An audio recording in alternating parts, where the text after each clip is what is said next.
우리가 산유국 하면 보통 중동을 떠올리죠. 대표적인 나라로는 사우디아라비아, 쿠웨이트, 카타르, 이란 등이 있는데 이들이 현재 공통적으로 사용하고 있는 석유 운송로가 존재합니다. 바로 호르무즈 해협. 이곳은 전 세계 곳곳에서 원유를 얻기 위해 반드시 지나가야 하는 곳으로 불리고 있는 만큼 정말 중요한 요충지라고 할 수 있어요. 그런데 이 호르무즈 해협은 수십 년 동안 끊이지 않는 분쟁 지역이기도 합니다. 그리고 이 분쟁의 중심에는 이란과 전 세계를 호령하고 있는 미국이 있죠. 이 둘은 서로 군사적인 충돌이 일어날 정도로 극심한 대립 상태를 이루고 있어 최악의 경우 양국의 대립으로 제3차 세계대전이 일어날 수도 있다고 하는데, 그렇다면 과연 이 호르무즈 해협 그리고 미국과 이란 사이에서 어떤 일이 벌어지고 있는 걸까요? 오늘은 이 내용을 한번 이야기해볼까 합니다. 자, 오늘 저와 함께 살펴볼 지식 가이드는 미국과 이란 그리고 호르무즈 해협입니다. 지구는 30%의 육지, 70%의 바다로 이루어져 있죠. 우리 인류의 기술이 발전하면서 기차와 비행기라는 이동수단을 이용해 무역을 하기도 하지만 세계 교역량 중에서 해상무역의 비중은 약 80%로 가격, 무게 제한 등의 이유 때문에 아직까진 해상무역의 비중이 압도적이라고 할 수 있죠. 이 말은 즉 다른 나라에 물건을 실어 나르기 위해선 바다를 건너야 한다는 의미인데, 수많은 해상무역 길 중에서도 페르시아만과 오만만을 연결하고 있는 호르무즈 해협, 이곳은 전 세계적으로 아주 중요한 운송로의 역할을 하고 있습니다. 이 지역은 북쪽으로는 이란, 남쪽으로는 아랍에미리트에 둘러싸여 있는 해안으로 가장 좁은 폭이 약 39km밖에 되지 않아 배가 다니기에는 아슬아슬할 정도로 아주 좁은 수로이죠. 하지만 호르무즈 해협은 우리 사회에서 가장 중요한 자원 중 하나인 석유를 운반하고 있습니다. 우리는 현재 석유가 없는 세상은 상상할 수 없죠. 애초에 무역을 하기 위해 움직이는 비행기, 기차, 선박도 석유를 통해 움직일 뿐만 아니라 검은 황금 또는 산업의 쌀이라고 불리는 이 자원은 의식주와 관련된 각종 생활용품은 물론 우리 생활의 모든 곳에 석유가 사용되고 있죠. 이로 인해 전 세계에서 매일 평균적으로 약 9천만 배럴 이상의 석유가 소비되고 있는데, 호르무즈 해협 이 지역에서 통과되는 하루 평균 석유의 양이 전 세계 소비량의 20%에 해당하는 양입니다. 또 우리나라가 속한 동아시아 대부분의 나라들이 사용하고 있는 석유의 흐름은 대부분 호르무즈 해협을 통과하거든요. 이 중에서도 특히 우리나라의 경우에는 수입하는 원유 중에 약 70%가 호르무즈 해협을 통해 오고 있어요. 그러다 보니 전 세계적으로 이 호르무즈 해협의 역할은 굉장히 중요하다고 볼 수 있죠. 하지만 아주 오랫동안 여러 나라들은 이 좁은 지역을 두고 다툼을 이어가고 있습니다. 국제무역에서 중요한 전략적 위치에 있는 이 지역이 원활하게 굴러가지 않는다면 말 그대로 엄청난 혼란이 올 수도 있을 것 같은데, 실제로 지난 2011년 우리나라의 기름값이 무려 2,200원을 돌파했던 적이 있었거든요. 이 사건을 기억하시는 분들도 계시고 그렇지 않은 분들도 계시겠지만, 당시 하루 원유 생산량이 160만 배럴인 리비아에서 전쟁이 벌어졌어요. 리비아는 호르무즈 해협과 떨어진 북아프리카에 위치해 있음에도 석유 공급망에 큰 차질을 불러일으켰고, 이때 전 세계 유가는 요동치기 시작했죠. 네, 이것이 다름 아닌 리비아 혁명입니다. 우리는 이 사례로 석유 공급망의 중요성을 다시 한번 느낄 수 있었어요. 그리고 이 호르무즈 해협은 리비아 원유 생산량의 10배가 넘는 원유를 운반하는 지역이죠. 이 말은 즉 호르무즈 해협이 막혔을 때 벌어질 수 있는 일은 상상을 초월할 수 있다는 건데, 만약 이곳이 막힌다면 원유를 포함한 물류의 공급이 지연되는 것은 물론이고 유가가 상승해 세계 에너지 가격의 폭등이 연쇄적으로 벌어지게 될 거예요. 그런데 여기서 문제는 호르무즈 해협의 지리적 특징을 이용해 국제사회에 엄포를 놓고 있는 나라가 있다는 것이죠. 바로 이란.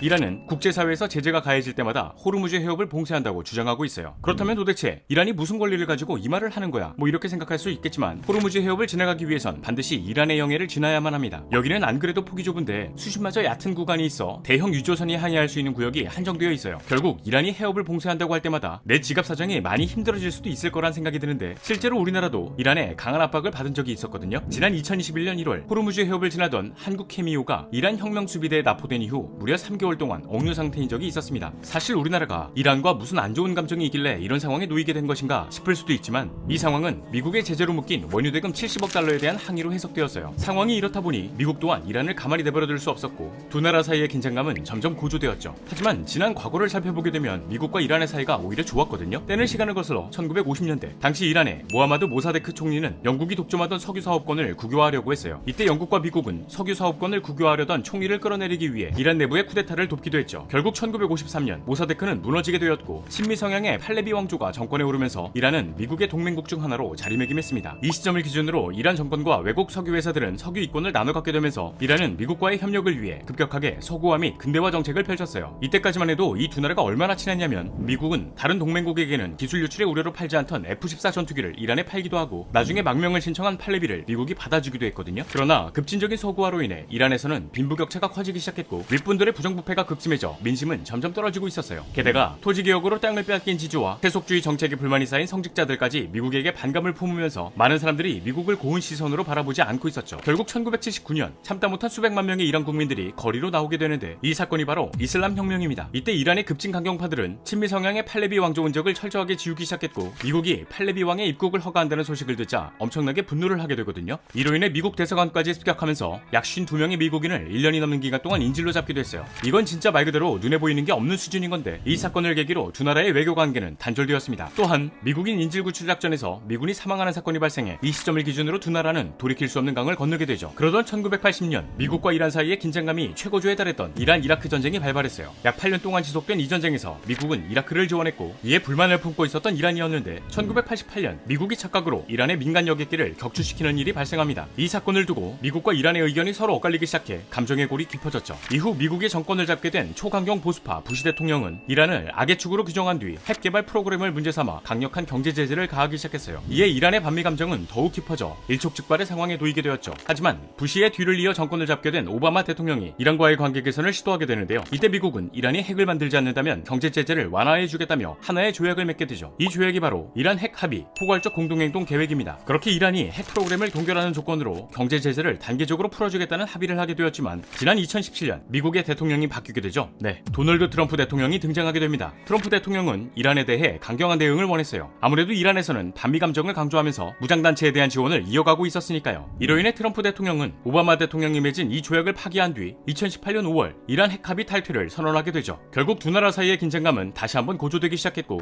미국은 이란에 대한 경제 제재를 전면 복원해버렸어요. 이렇게 미국 등 서방 국가들이 이란에 대한 제재와 경제 봉쇄 등 수위를 높여가니까 이란도 가만히 있지는 않았죠. 이란은 너네 경제 제재 계속해? 그럼 우리도 너네 배 지나가는 거 용인 안 해 라는 입장을 밝히면서 호르무즈 해협 영해에 대한 통제권을 주장했던 거예요. 이후 호르무즈 해협 인근을 지나던 유조선이 공격당하는 일이 벌어지기도 했고 주변의 석유 시설이 파괴되는 등 이란 국민들은 미국의 죽음을 이라는 구호를 외치며 두 나라의 갈등이 계속되었죠. 그러던 2020년 두 나라의 갈등 상황은 극단으로 치닫게 됩니다. 그 이유는 미국에서 이란의 가장 강력한 군부 실세 가셈 솔레이마니를 제거해버렸기 때문이었죠. 솔레이마니는 이란의 특수부대 쿠두스의 총사령관으로 20년간 자리를 지키며 차기 이란 대통령 후보로 거론될 만큼 이란 내부에서 상당한 인기를 가지고 있었던 인물이었어요. 결국 이란은 분노했고 이 사건을 계기로 이라크 내 미군 기지에 보복 공격을 가하면서 양국은 전쟁의 문턱까지 다가가게 됩니다. 하지만 트럼프 대통령이 추가 군사 대응은 하지 않겠다고 밝히면서 일단 숨을 고르긴 했어요. 그러나 바이든 대통령이 정권을 잡은 이후에도 미국과 이란의 사이는 좁혀지지 않고 있죠. 때문에 수십 년 동안 이어진 양국의 긴장감은 언제 어디서 어떻게 터질지 모르는 상황이고 최악의 경우 전쟁으로까지 번질 수 있다는 해석이 존재하기도 해요. 물론 전쟁이라는 것은 명분이 중요하기 때문에 특별한 사건이 벌어지지 않는 이상 전쟁이 발발하지 않을 가능성이 큽니다. 하지만 만약 전쟁이 발발하게 된다면 이건 두 나라만의 문제가 아니거든요. 호르무즈 해협은 미국을 포함한 전 세계 곳곳에서 원유를 공급받는 지역이에요. 그러다 보니 미국과 이란의 전쟁으로 이 해협이 막히게 된다면 자국의 손해를 막기 위해서라도 가만히 있을 수 없겠죠. 결국 이 해협을 지나 무역을 하던 수많은 나라들도 경제적으로 타격을 입게 되니까 어느 편에 선느냐 마느냐 하면서 개입을 할 수밖에 없게 되고 여러 나라들이 개입해 이 전쟁을 치르게 된다면 이 순간부터는 단순히 미국과 이란의 전쟁이 아닌